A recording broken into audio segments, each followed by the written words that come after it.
Coming up on Theater Talk. We should talk about this play, Farinelli and the King, by Claire Van Campen. Right. I only know, only 2 words, Mark Rylance.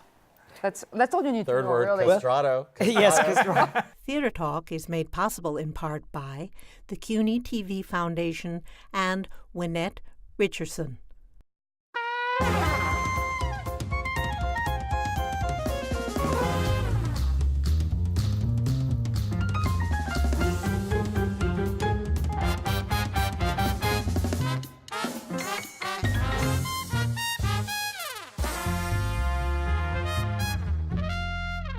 From New York City, this is Theater Talk. I'm Susan Haskins-Doloff and I'm Jesse Green. Of the New York Times. Indeed.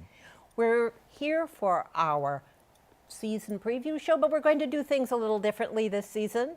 I am still here, but I am going to be joined by a rotating team of fantastic guest co-hosts, among them 2 of our panelists today. Michael Musto, now of NewNowNext.com. Should I start rotating? Yes, yes. I can't move. Yes, yes. Elisabeth Vincentelli of the New York Times, the New Yorker, Newsday, and the Three on the Aisle podcast, which I have to say was hatched on this program. It was. It really was. That's right. Yes. And not a co-host, but our oldest and dearest friend, well, because he's on New York One on Stage. I am on New York One on Stage. Enough TV for you, Patrick Pacheco of the LA Times, and also writing a book about the 100th anniversary of the American Theater Wing. That is right, an oral history. So even though we're all rotating, can we still talk while we do it, or can we only do one thing at a time? The whirling dervishes. Okay, I'd like some of you to pat your tummies while we discuss the fall season so far and what's to come. One of the shows we have all seen by now that opened the season. And it's closing next week. Is Michael Moore's show. What was it called? The Michael Moore Show? The terms of my All about surrender. Michael Moore? Yes. It's just about me. Don't talk about anything else. You almost killed. Oh, yeah. Green of That's the why New it York ran Times. 4 months. Okay. 37% business. No. Oh. Yeah, probably. Yeah. Really? With my rave, that could have been 38. Well, because it was preaching to the choir. I mean, this kind of liberal bastion, or this liberal show, very liberal show, with lots of red meat to people that are in the bluest city in the world. I don't think that was the problem with the show. I think the problem with the show was that it was just bad. Michael, what do you think? I didn't go. They booked me as a guest star and canceled me. And they have a few more days to rectify it. Oh, so it might turn out to be good. Then. How about you, Elizabeth? It's an exercise in more narcissism, which is what it does. So I shouldn't be surprised by that. But it's so relentlessly about more. I want less of more. And also, there's not that much about Trump. I was expecting a lot more. Virtually nothing. No, he's not in the show at all. He's risen fame. None of what he said was true. But that didn't matter. He knew how to communicate to the American public. He knew how to tell them what they wanted to hear. He went all over Wisconsin the last week saying, I'm going to make you all rich. I'm going to make you all rich. You're going to make you all rich. Well, geez, who wouldn't like to hear that, right? Mostly he's interested in telling old stories that he has told before that feature written about in his himself books. as, a starring figure in the resolution of this issue or that issue. Listen, when Michael Moore's takeaway from 9/11 is that his book was almost canceled, that's your takeaway from that. Okay, fine. There's really nothing you can say about someone like that. I guess I'm so in the tank with the Michael Moore calling that Trump was going to win that I was cutting him off. Well, I think a lot of people are in the tank with the general political side of the spectrum that he's reflecting, but a lot of stuff has come at us recently since the Trump election trying to deal with what's happening, and it's understandable. Artists want to use their skills to address this, but that doesn't mean they're able to do it well, and most of what we've seen, I don't know if you all agree, has not been particularly inspiring, even of anger. Lost opportunities. Yeah, another lost show opportunities. that we've all seen that opened this season is 1984, which not directly about Trump, but was brought to Broadway in order to kind of exploit and ride the moment. Remarkably not subtle, but it didn't seem to be as theatrical as it could. There was something antiseptic about it. Let's put it that way. It seemed to me that there was something antiseptic about But it. I did sit there thinking, what a writer that George Orwell was. I truly did. Well, it's a classic, and it is visionary. I thought the first half, the storytelling was very muddled. But once it gets really gory and violent, it basically is genre. It's a horror play on Broadway, which you never see. And to see a genre play on Broadway, I found exciting. To see a play that was relentless about attacking the audience, I really enjoyed Yeah, it. oddly, I didn't go for that. I found myself I mostly didn't what go I was for thinking that. was, well, that's an interesting piece of gum on the floor. I could barely look at it. It really It was very did bloody. represent a new level of gore or violence sadistic and- violence. No, Gore didn't win. Trump won. Of sadistic violence, then. No, but I on think Broadway. every play that comes to Broadway, whether it's intentionally to reflect the Trump era or not, reflects the Trump era. As we talked about, last season's nominated 4 best plays all had to do with Trump, whether it be Oslo, Sweat, Doll's House 2. They're all reflections of the horror. I think at this point we will see Trump in everything, and it's really not the work. The work doesn't have to Right, do you don't- anything. right, We it's the- bring it with us. We will bring it to So this to so SpongeBob. they sh- We will see SpongeBob as He's some kind orange, of crazy isn't It's about the end of the world. allegory. He's an orange sponge. And I'm not sure how we can fit Hal Prince's Prince of Broadway into this theme, but let's give it a try. Some very good numbers, some great talent. I love Chuck Cooper. I like Emily Skinner. But it added up to less than the sum of its parts because it had no reason behind it. I mean, except here's a number that I directed, now directed by Susan Stroman, with different people. And there was no insight except for part of success is luck, and I've worked with great people, things on the level of that. Right. Well, Right. but since he's such an important historical figure of Broadway, I think that they just felt it was time. He's been trying to get this show running a long time. It was time to give him his due, and they did. And And it was enjoyable, but it probably should come with shuffleboard.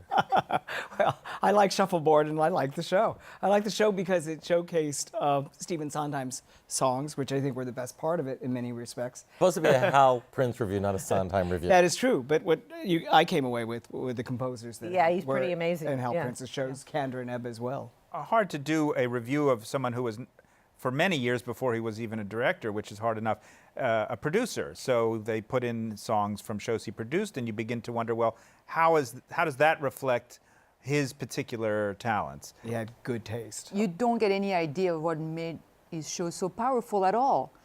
You can just go down a few blocks and see Phantom of the Opera, which is still playing now and forever, which I love. I love Phantom, but when you see those numbers from Phantom in Prince of Broadway, they look so dinky and cheap, which is not at all what the show is like. So making a tribute to a director like Hal Prince in these little out of context Reese's Pieces doesn't work at all. A tribute to Hal Prince should last 25 hours, cost $1 gazillion. That's how it should be. And then you see the entire show. it did have some fabulous performers. You said Chuck Cooper, who was Tevye. It's amazing to Yeah, be able to that's see it. Chuck Cooper Yeah. do something from Fiddler on the Roof. All day long I'd biddy biddy boo if I were a wealthy man.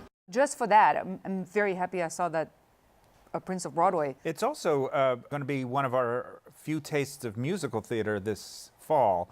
There are very few musicals, so many of them pile up into the spring anyway these days, and some of them are a little peculiar or maybe not quite musicals. Let's leave out of this discussion of musicals Springsteen on Broadway, which, although it will obviously have songs in it, is not a musical. No one is quite sure what it is. That's a luxury item. That Yes, show. yeah. Are the tickets $800 and $900 Something, yeah. And very difficult to get even at that.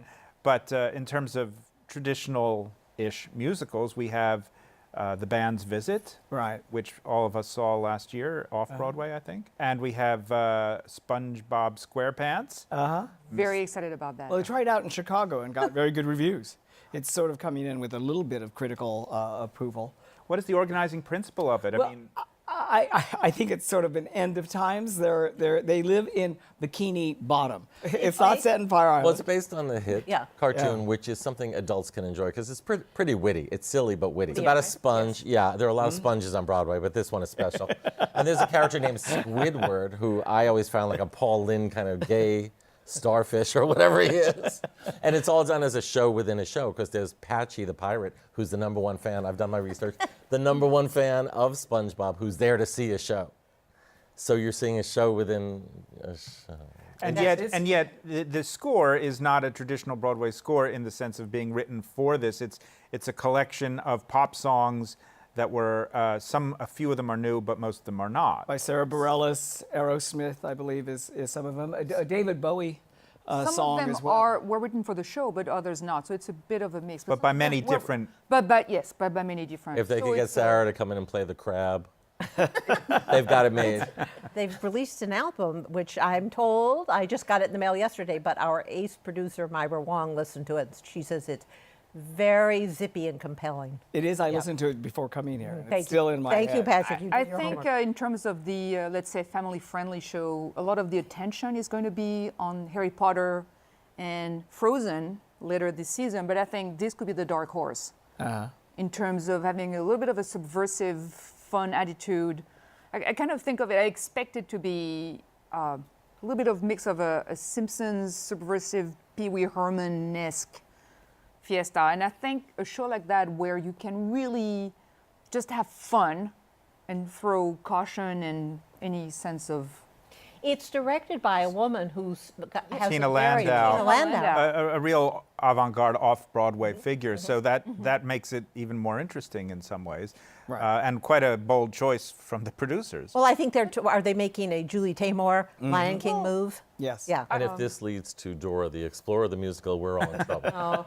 But the other musical sort of in the same slot is Once on This Island, which is a revival, family appropriate, and by the authors of Ragtime, the composer and lyricist of Ragtime. What do we hear I about always this found it was production? a very slight show. I was not enraptured of the original as everybody else was. Right. It starred LaChanze, who's now going to play Donna Summer in a jukebox show. I cannot wait for that, by the way. I'm starting to worry about you. But it's again a story within a story, a show within a show. It's a little girl is crying from the thunderstorm or something, and the storytellers of the village in the Antilles are telling her the story of Tu Moon, this young girl and her romantic exploits. It's like Little Mermaid, actually. Yes, it's because similar. it's a combination of Romeo and Juliet and Little Mermaid, directed by Michael Arden, who directed the last revival of Spring Awakening, and it is starring Lea Salonga.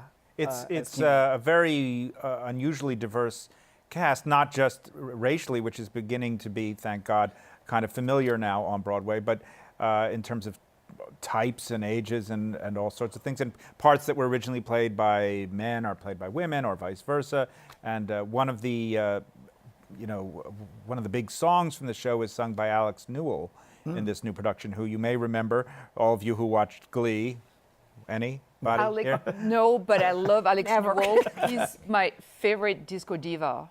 Right. So Modern disco diva. He's fantastic. I saw a preview of this without costumes down at the Judson Gym. It has a wonderful score by Aronson Flaherty, as you know. It's very moving and lovely. I did find myself wondering, everyone has to be a person of color because the story requires that.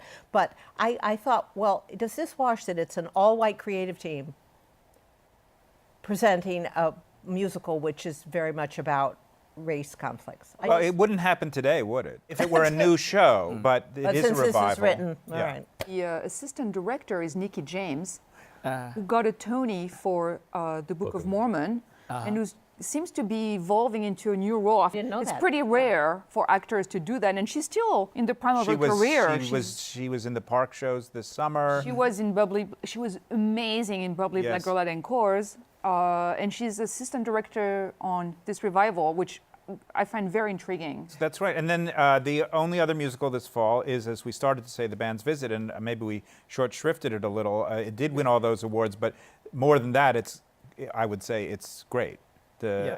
People here I are actually didn't see it off Broadway, but it won every award, and it's about Egyptian musicians who end up in Israel, and the locals take them in. What does that remind you of? Come From Away.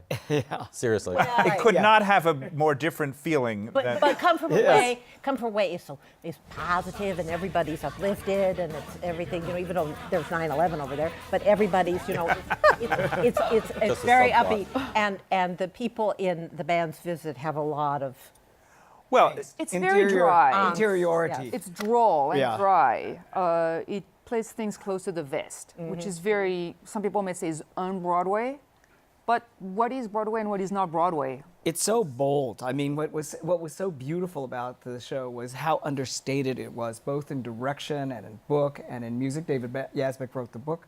David Score. Yazbek. Wrote the score. Itamar Excuse me. Moses wrote the book. Itamar Moses. And the director's David Cromer, right? And the director is, and it's comfortable with silences that carry through. And then, these numbers are beautiful. It's kind of melancholy also. Yes, totally.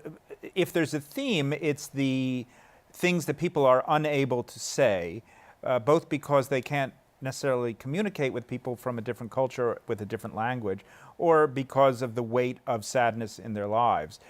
This is not, as we would normally say, a Broadway kind of idea, and yet it is so beautifully done that it seems like it would be foolish not to try.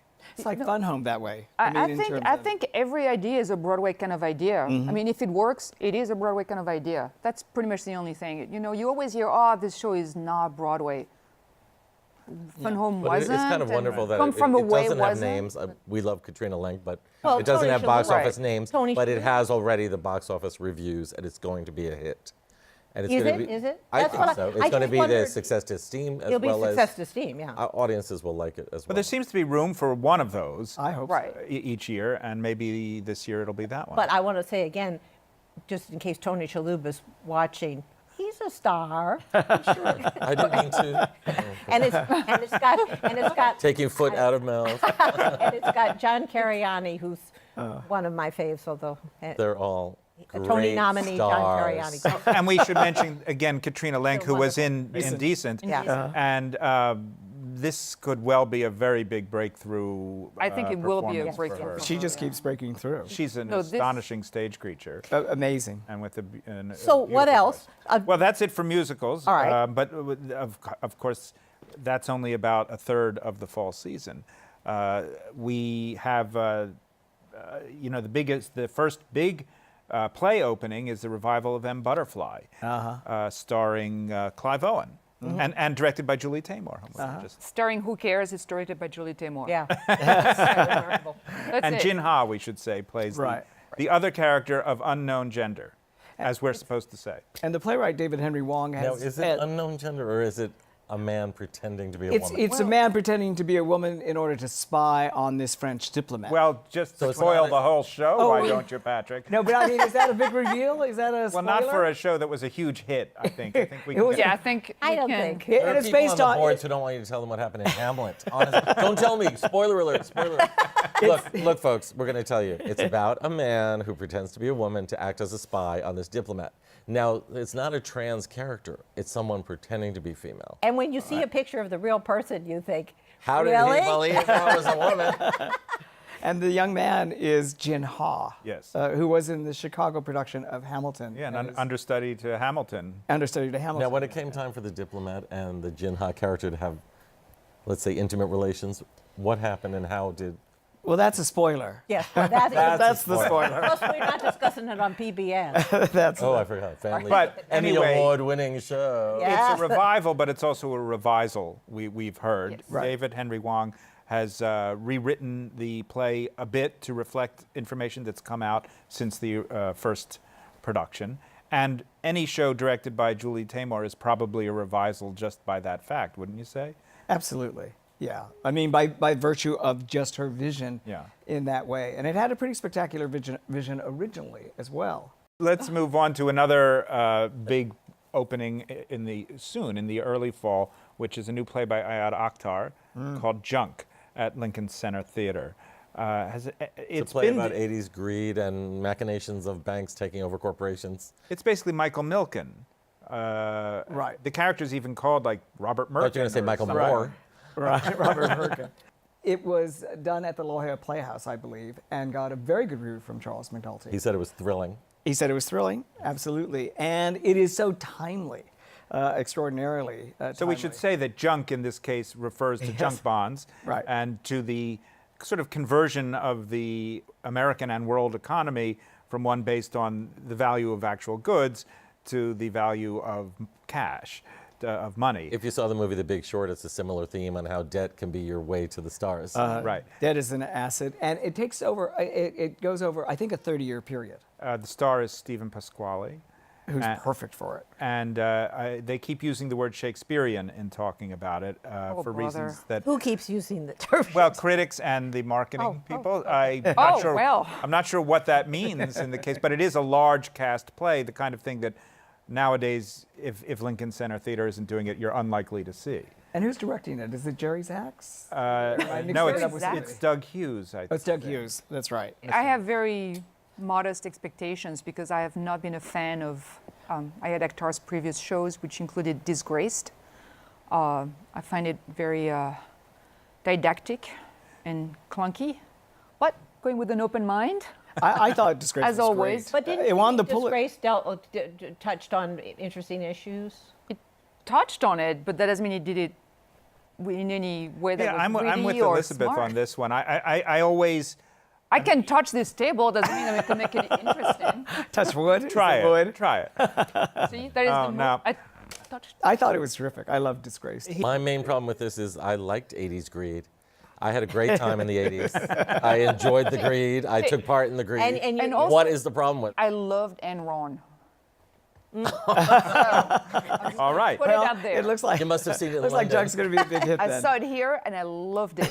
So there you go. You were there that night. And then we have two really star-driven vehicles yes, that yes. we ought to Yes, yes, yes. discuss. Someone want to fill us in on Meteor Shower?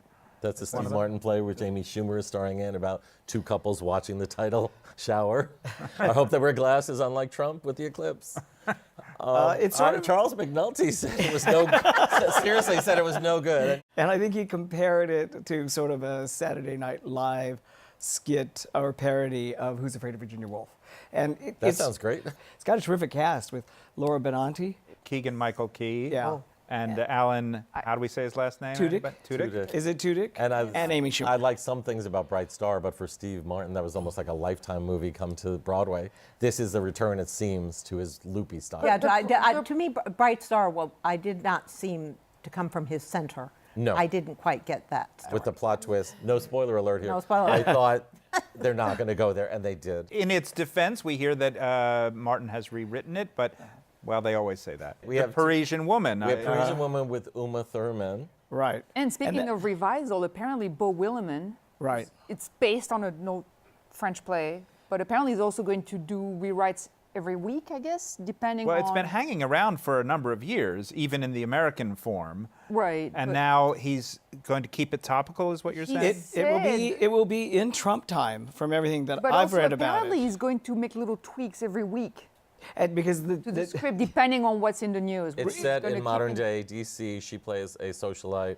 part of a Right. power couple. the husband is in line for a judicial appointment, and she's going to make sure that he gets to the top of that short list because through a lobbyist that she's having an affair with. So it's very Pamela Harriman, if you know Yeah. who Pamela Harriman is. We had a Pamela Harriman play not too long Yes, ago. yes, that. Which one? What was it? Hello, Pammy. It was at Lincoln Center. Midler was Trying to amazing. remember. The Art of Conversation? And or Jan- Oh yes, something like that's that? right. That's Yeah. right. Jan Maxwell. With Jan Maxwell. was in it. But in this case, it's played by Uma Thurman, so it's an entirely different story. Do you know the La Parisienne, the play that it's Not based at on? all. You're Not our at all. expert on things French. Not that, no, I don't know that one. So. It's a Well, I'm farce. just It's a- disappointed. it's a- Can you be our expert on things Spanish at least? As we should talk about this afraid play, Farinelli and the King, by Claire Van Kampen. Right. I only know, well, the only two words, Mark Rylance. That's all you need Third to know, word, really. Castrato. yes, well, there I'm was there. Wait, is that a spoiler alert? No, that's No, It's there in was- the plot synopsis. What do you want from me? There was a movie called Farinelli some decades ago. But Oh, it is about this Castrato who gives up a career in the great opera houses of Europe in order to be the personal musician of Philip V. Fourth. Philip the Fifth. Fourth. Philippe The fourth, I'll defer to And Mark the Rylance- expert. What does McNulty say? Mark Rylance does not play the castrato. No, he plays Philip. Two people Fourth play or the fifth. castrato. That's correct. One who does not sing, and the other one who does sing. So one is the singing voice of the castrato, and That it's is played right. by the great countertenor Easton Davey. Marnie That is Nixon. correct. Yeah. Oh my! Now Marty Nixon. we're out of time, so I'm going Thank to ask God. you: will you all sit tight and come back here next week for a little pickup segment? Sure. Thank you. It sounds exciting. A week sounds- from today. We come back a week from today, and just stay in your chair, wear your tie again. Meanwhile, I want to thank you very much, Pacheco of the LA Times, writing the American Theater Wing book. Michael Musto, newnow.next.com. Say it 5 times fast. Elisabeth Vincentelli, who writes for every major publication and also has a podcast, 3 on the Aisle, which is a spin-off of Theater Talk. Was spawned indirectly. Yes. All right, so Spawn of Jesse the Green, devil. Spawned The of love the devil. child. my lovely co-host. Thank you very much. And oh ma chérie came floating on a lemon leaf, flying in on a jasmine wind.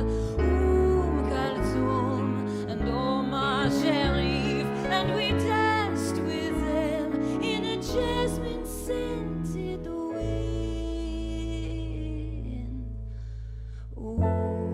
Calzone and oh ma chérie.